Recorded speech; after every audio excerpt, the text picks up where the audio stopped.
Breaking news Janasena అధినేత పవన్ కళ్యాణ్ కీలక comments చేశారు. సేనాను తన లెటర్ సైరన్తో అప్రమత్తం చేసే యత్నం చేశారు.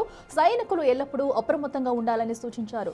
దుష్ట శక్తుల దృష్టి సోకకుండా కాపు కాస్తున్న సైనికులు, పేర మహిళలు, ఇతర నాయకులను ప్రశంసించారు. మన సేనలపై వ్యక్తిగత ఘర్షణలు, ఆర్థిక లావాదేవీలు ఆపాదించే యత్నం చేస్తున్నారు. ఆపై కిరాయి వ్యక్తులు, కిరాయి మాధ్యమాల ద్వారా పార్టీ ఇమేజ్ డ్యామేజ్ చేయడానికి ప్రయత్నిస్తున్నారు. వివాహితర సంబంధాల ప్రచారాన్ని పార్టీపై రుద్దే యత్నం చేస్తున్నారు. ఇలాంటి వాటిని మనం తప్పకుండా తిప్పికొట్టాలని సైనికులకు సూచించారు పవన్ కళ్యాణ్. ఎన్ని అడ్డంకులు వచ్చినా పార్టీ ప్రయాణం అప్రతిహతంగా చెప్పారు ఆయన. అయితే ఇందుకు గాను సైనికులకు కృతజ్ఞతలు చెప్పారు సేనాని పవన్ కళ్యాణ్. ఏది ఏమైనా అన్ని వేళలా అప్రమత్తంగా ఉండాలన్న కీలకమైన కామెంట్స్ చేశారు పవన్. ఇదిలా ఉంటే జనసేనపై దృష్టి సారించిన ఆ దుష్ట శక్తులెవరు అన్న అంశంపై ప్రస్తుతం విస్తృత చర్చ సాగుతుంది.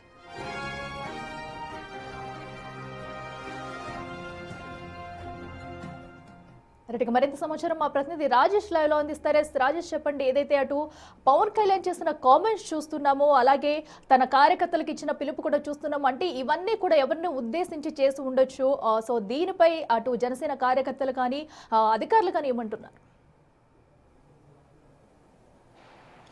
అంటే ఖచ్చితంగా గత కొన్ని రోజులుగా జనసేన పార్టీ టార్గెట్గా కొంతమంది వ్యక్తులు లేకపోతే సోషల్ మీడియా వేదికగా కావాలని జనసేన పార్టీని డ్యామేజ్ చేసే ప్రయత్నం చేస్తున్నారు. దానిలో భాగంగానే జన సైనికులు, వీర మహిళలు ఆ దుష్ట శక్తుల నుండి కాపాడుతున్నారంటూ నిన్న పవన్ కళ్యాణ్ టెలికాన్ఫరెన్స్ సందర్భంగా మాట్లాడారు. ఈ వ్యాఖ్యలు ఇప్పుడు రాజకీయంగా కీలకంగా మారాయి. ఎందుకంటే జనసేన పార్టీని టార్గెట్ చేస్తున్న ఆ దుష్ట శక్తులు ఎవరు, ఎందుకు డ్యామేజ్ చేయాలనుకున్నారు అనే అంశం మీద పొలిటికల్గా చర్చ జరుగుతుంది. అంతేకాదు ముఖ్యంగా కొన్ని జనసేన పార్టీలు ఉన్నటువంటి నాయకులు లేదా కార్యకర్తల మధ్య జరుగుతున్నటువంటి విభేదాలు, వ్యక్తిగత విభేదాలు, ఆర్థిక లావాదేవీలు లేకపోతే వివాహేతర సంబంధాలు వంటి అంశాలని, వ్యక్తిగత ఎజెండా అంశాలను తీసుకొచ్చి పార్టీ మీద రుద్దుతున్నారు.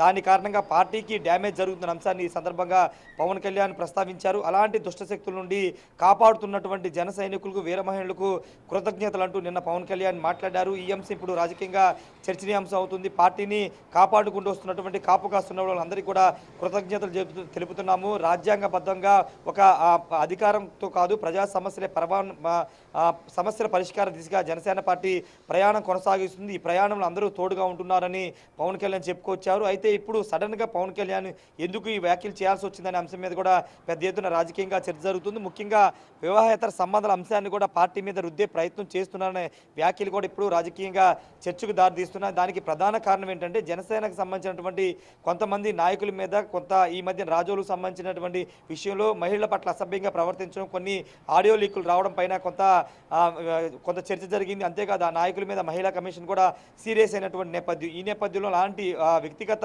నాయకుల మీద వ్యక్తిగత వస్తున్నటువంటి ఆరోపణలు లేదా విమర్శలు పార్టీ మీద రుద్దే ప్రయత్నం చేస్తున్నారు. తద్వారా పార్టీని డ్యామేజ్ చేసే ప్రయత్నం చేస్తున్నారు. వాటన్నిటి నుంచి కూడా రక్షించే ప్రయత్నం వీర మహిళలు, జన సైనికులు చేస్తున్నారంటూ పవన్ కళ్యాణ్ చెప్పుకొచ్చారు. భవిష్యత్తులో కూడా ఇదే విధంగా అండగా ఉండాలంటూ పవన్ కళ్యాణ్ అయితే చెప్పుకొచ్చారు. అఖిల, ఇప్పటికే అటు నాయకులతో పాటు కేడర్ను కూడా అప్రమత్తం చేస్తూ వస్తున్నారు పవన్. అయితే దీనిపై ఏమైనా యాక్షన్ ప్లాన్ చేసే అవకాశం ఉంటుందా? సో పవన్ దీనిపై ఏమైనా యాక్షన్ తీసుకునే ఛాన్స్ ఉంటుందనుకోవచ్చా?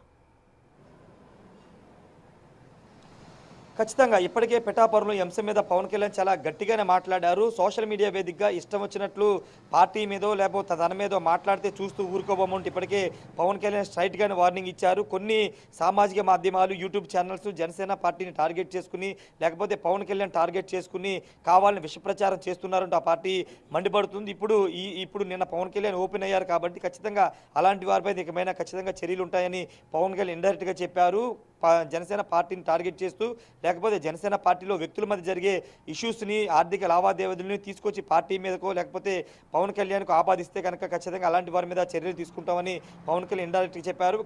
ఆ దిశగా పార్టీ కూడా కొన్ని ఆలోచనలు చేస్తుంది, కసరత్తు కూడా చేస్తుంది. ఇకపైన పూర్తి స్థాయిలో పార్టీ మీద దుష్ప్రచారం చేసే వాళ్ళ మీద చట్టపరమైన చర్యలకు ఉపేక్షించే అవకాశం కూడా కనబడుతుంది. చూడాలి మరి పవన్ కళ్యాణ్ సడన్గా ఇలాంటి వ్యాఖ్యలు చేయడం పట్ల కొంత నిజంగా ఈ స్థాయిలో దుష్టశక్తులు లేకపోతే పార్టీ మీద ఎంత డ్యామేజ్ చేసే ప్రయత్నం జరుగుతుందనే చర్చ నడుస్తున్న నేపథ్యంలో పవన్ కళ్యాణ్ ఆల్రెడీ చెప్పారు కాబట్టి భవిష్యత్తులో ఎలాంటివి జరగకుండా ఖచ్చితంగా చర్యలు తీసుకుంటామని జనసేన పార్టీ కూడా చెబుతుంది. అఖిల, రాజేష్, అయితే ఎవరిపై ఎలాంటి కామెంట్స్ చేసినా కూడా చూస్తూ ఊరుకోమంటే అటు కూటమి చెప్పుకొస్తుంది. మరి ఇప్పుడు ఇటు జనసేనపై ఇలాంటి కామెంట్స్ చేస్తున్న వారిపై అటు టీడీపీ కూడా ఏమైనా స్పందించే ఛాన్స్ ఉంటుందనుకోవచ్చా?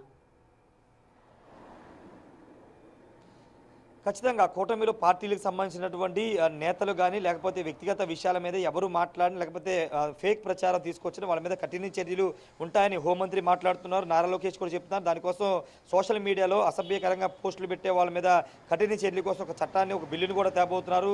ఈ బడ్జెట్ సమావేశంలో ఆ బిల్లు కూడా ఆమోదం పొందే అవకాశం కూడా కనబడుతుంది. అయితే ఇప్పుడు జనసేన పార్టీని పూర్తిగా పార్టీతో పాటు పవన్ కళ్యాణ్ టార్గెట్ చేస్తూ కొన్ని దుష్ట శక్తులు ప్రయత్నాలు చేస్తున్నాయి. సోషల్ మీడియా వేదిక ఆ పార్టీ మీద దుష్ప్రచారం చేయడం లేకపోతే వ్యక్తిగత విషయాల్ని పార్టీ మీద రుద్దడం వంటి చేస్తున్నారు. కాబట్టి పూర్తి స్థాయిలో కూటమి ప్రభుత్వం కూడా ఈ అంశం మీద దృష్టి పెట్టే అవకాశం కనబడుతుంది. ఎందుకంటే కూటమిలో కీలకంగా ఉన్నటువంటి party Janasena party deputy CM ఉన్నటువంటి పవన్ కళ్యాణ్ మీద ఎలాంటి వ్యాఖ్యలు చేయడం ఇలాంటి దుష్ప్రచారం చేయడం ద్వారా ప్రజలు కొంత బ్యాడ్ ఒపీనియన్ వెళ్తుంది. కాబట్టి అలాంటి వారి మీద చట్టపరమైన చర్యలు తీసుకోవడానికి కూటమి ప్రభుత్వం సిద్ధమవుతుంది. అఖిల రైట్ రాజేష్, థ్యాంక్ యూ.